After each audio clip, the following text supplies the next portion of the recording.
Então vamos lá? Hoje é a parábola da semente, que está lá em Marcos capítulo 4, versículos 26 a 29. Na semana passada, nós começamos essa série de estudos a respeito, breves estudos, né? É mais uma reflexão curta das parábolas de Jesus. E nós vimos, ao princípio, que todas as parábolas contadas, elas tinham um pano de fundo muito real. Eram histórias que poderiam muito bem ter acontecido, que era de fácil entendimento no aspecto da história, mas que para ter a profundidade do conteúdo que Jesus estava ministrando através das parábolas, era necessário então que o Espírito Santo capacitasse, iluminasse a mente e os corações para que compreendesse a parábola. Então, ao olharmos para essas parábolas, não é meramente nosso esforço que nos vai dar a compreensão espiritual delas. É a ação do Espírito Santo em nossas vidas.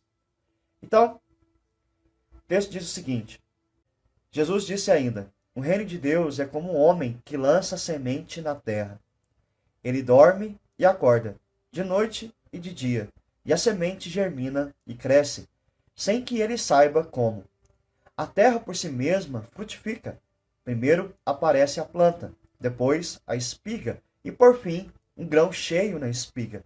E quando o fruto já está maduro, logo manda cortar com a foice, porque chegou a colheita.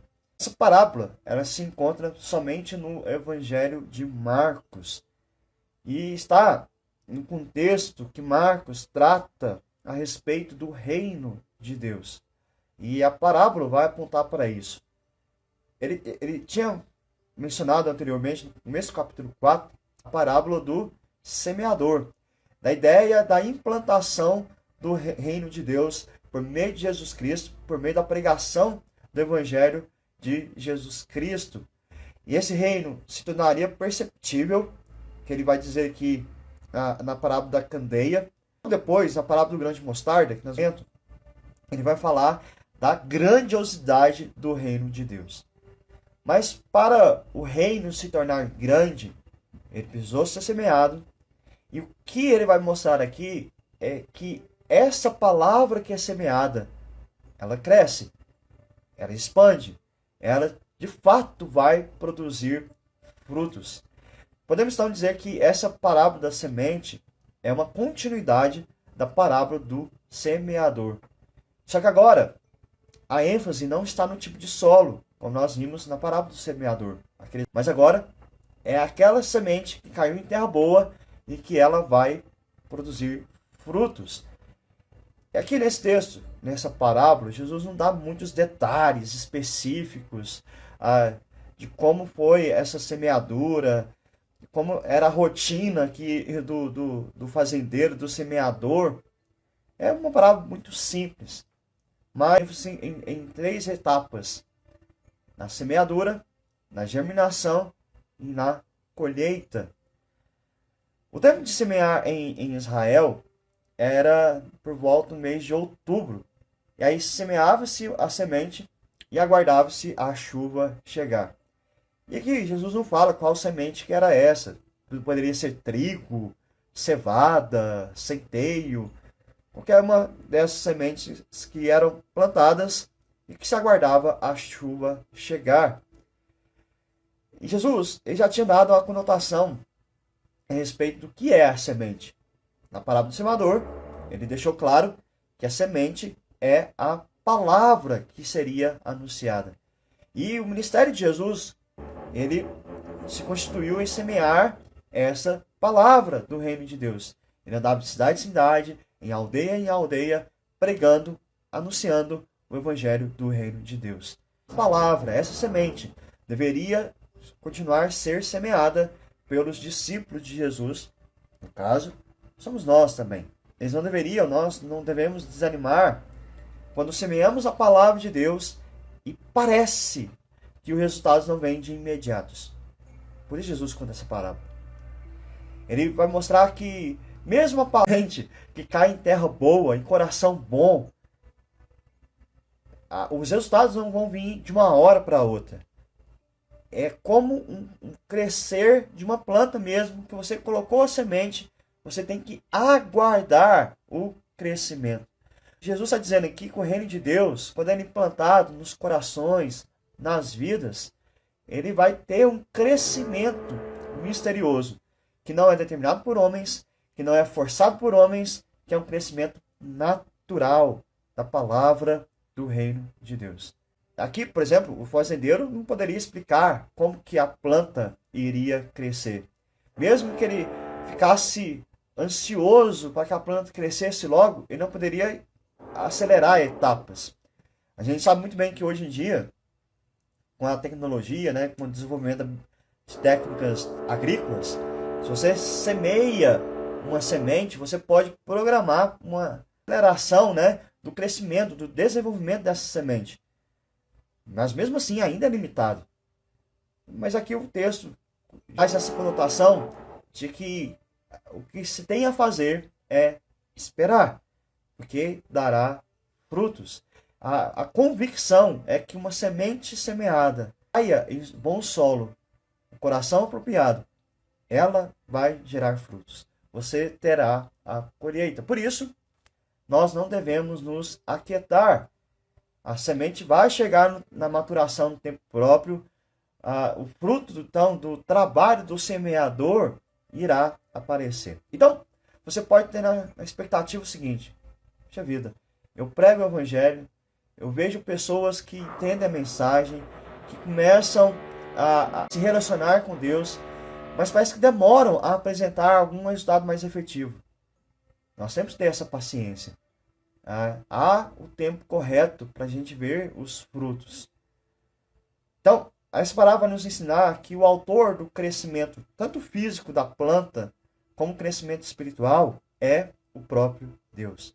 Não é nossa responsabilidade acelerar o desenvolvimento dos crentes, vamos assim dizer.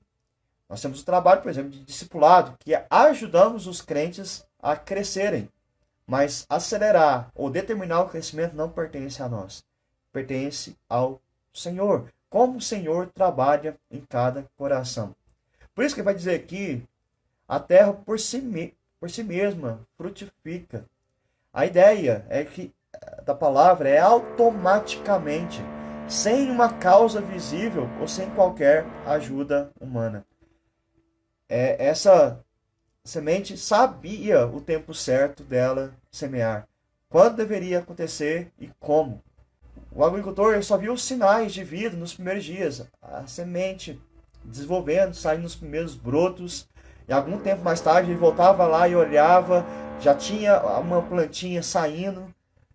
É igual com os pais gostam de fazer muito isso com as crianças, e a escola também ensina, plantar feijão, né? Plantar feijão é um bom exemplo, né? Num potinho com algodão e tudo. Você vê esse desenvolvimento dia após dia. Tem hora que você até se surpreende. É assim a vida cristã. É assim quando nós semeamos a palavra. Ela vai crescendo dia após dia, de tal modo que tem momentos que a gente fica até surpreso. Como que houve um crescimento para a glória de Deus? Porque nós cremos que quem possibilita esse crescimento silencioso é o Espírito Santo de Deus, que associado com a palavra do Senhor, promove esse desenvolvimento. E observe aqui que é gradual. Primeiro vem a erva, depois a espiga, depois o grão cheio na espiga. Essa passagem de um estágio para outro é tão gradual que ela se torna imperceptível. No entanto, ela é inevitável também. Então, uma palavra que cai em bom solo, ela vai produzir frutos. Isso é inevitável. Ela vai produzir frutos. Ela vai crescer. Quando nós vivemos o evangelho neste mundo, nós vivemos de fato, como cristãos, a realidade que mais e mais pessoas serão alcançadas por nossas vidas. A nossa preparação de vida é pensando justamente no crescimento do reino de Deus. Um reino que é desenvolvido em nossos corações e através das nossas vidas. Aí ele vai dizer o seguinte: e quando o fruto já está maduro, logo manda cortar com a foice, porque chegou a colheita. Em um determinado momento, sem nenhum atraso, um homem vai lá, pega a foice, que chegou o momento tão esperado. Chegou o momento da colheita. E aqui nós temos um quadro mais apocalíptico. E quando eu uso o termo apocalíptico, eu não estou só me referindo a questões trágicas, né? Que às vezes a gente tem essa conotação. Algo apocalíptico é algo trágico, mas não é isso. Quando eu falo de apocalíptico, eu estou falando a respeito do fim dos tempos, da escatologia, da volta de Cristo Jesus. Então, essa ideia da colheita aponta justamente para essa consumação, em que o Senhor irá recolher de fato todos os seus frutos. No aspecto, então, de todas aquelas vidas que foram semeadas por essa semente do Evangelho e que cresceram e que produziram.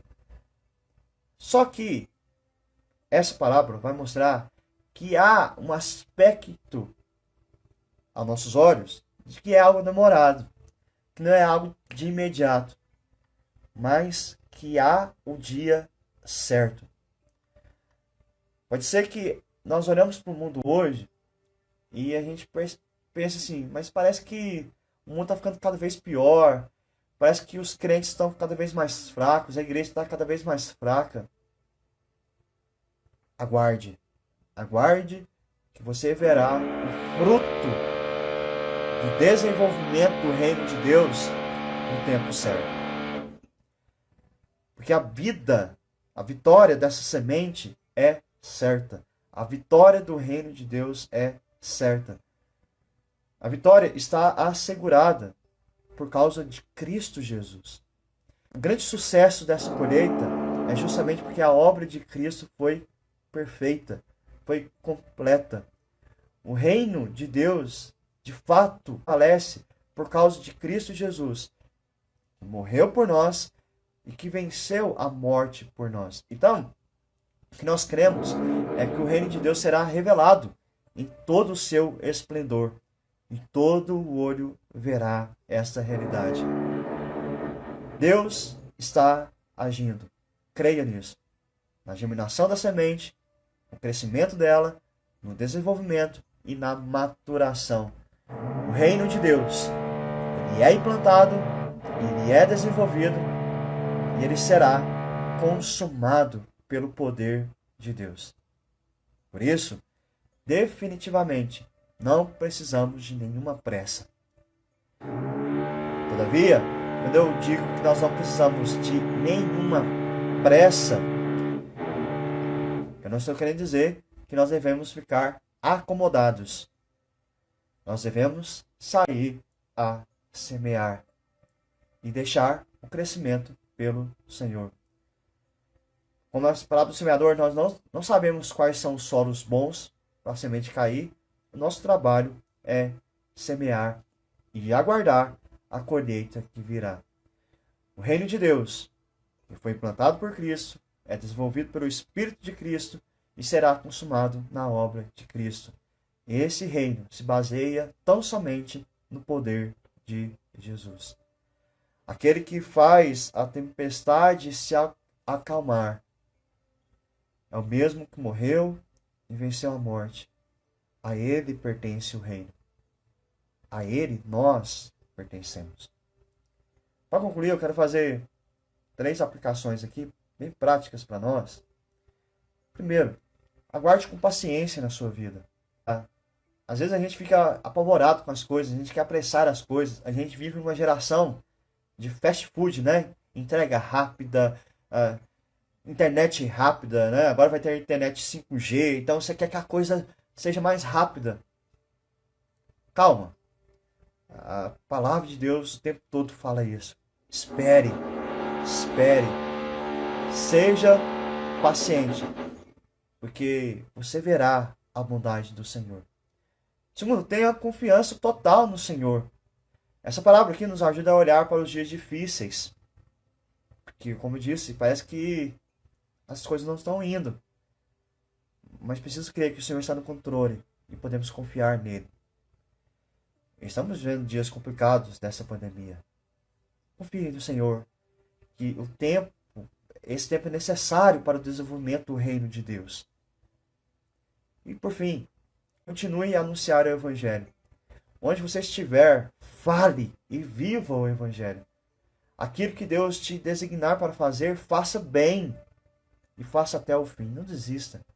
Às vezes, Deus nos chama para alguma obra, algum trabalho. E eu estou falando aqui de trabalho só de evangelização, de porta a porta, ou evangelização na internet. Não. No seu próprio trabalho, no seu próprio ofício, no local onde você vive. E às vezes nós desanimamos, porque ninguém quis saber, ninguém quis ouvir. Calma. Continue a fazer. A fiel pregação da palavra frutificará. Você pode ter certeza. Mesmo que você possa ver só na glória eterna o resultado de tudo isso. Mas você terá resultados. E Deus é bondoso conosco, porque Ele já nos possibilita em vida aqui na terra ver alguns desses frutos. Mas a colheita final será só na glória eterna dos céus. Eu sempre costumo dizer isso, que um dos aspectos que eu penso que o galardão que Deus tem reservado para nós nos céus é justamente mostrar o fruto da nossa vida cristã, o fruto da nossa semeadura, nossa pregação do Evangelho. Ele vai te mostrar quem são os frutos que foram colhidos através da sua vida. Creia nisso e espere no Senhor. Vamos orar? Senhor, obrigado. Porque o Senhor traz consolo ao nosso coração. Porque há momentos, Deus, que olhamos para a nossa vida cristã e temos lutado contra esse mundo, temos ido contra a cultura. E parece, Deus, que as pessoas não mudam, as pessoas não são transformadas. Até mesmo dentro da própria igreja, Deus, parece que não há um crescimento. Eu peço, Deus, que se há coisas erradas, se há pecados, que o Senhor remova. Mas também nos dê o entendimento que tudo cresce no tempo do Senhor, tudo se desenvolve no tempo do Senhor, tudo frutifica no teu tempo. Que a nossa preocupação maior, Deus, seja semear a palavra da verdade e viver a verdade. Que a nossa preocupação seja, Deus, em de fato te honrar através da nossa vida. Que seja de fato viver o teu reino com toda a nossa força, Pai. Eu te peço que o Senhor nos possibilite a desfrutarmos das maravilhas que o Senhor já tem para nós, da vida eterna. Entre essas coisas, Deus, é a paz que vem do céu. Enche o coração de cada um, Deus, de paz, de contentamento no Senhor, Deus. Nos dê a possibilidade de estarmos com o coração também repleto de esperança para o grande dia da volta do nosso Salvador Jesus Cristo. E possamos assim te servir com fidelidade. Em nome de Cristo é que nós oramos. Amém. Fiquem na paz e até mais.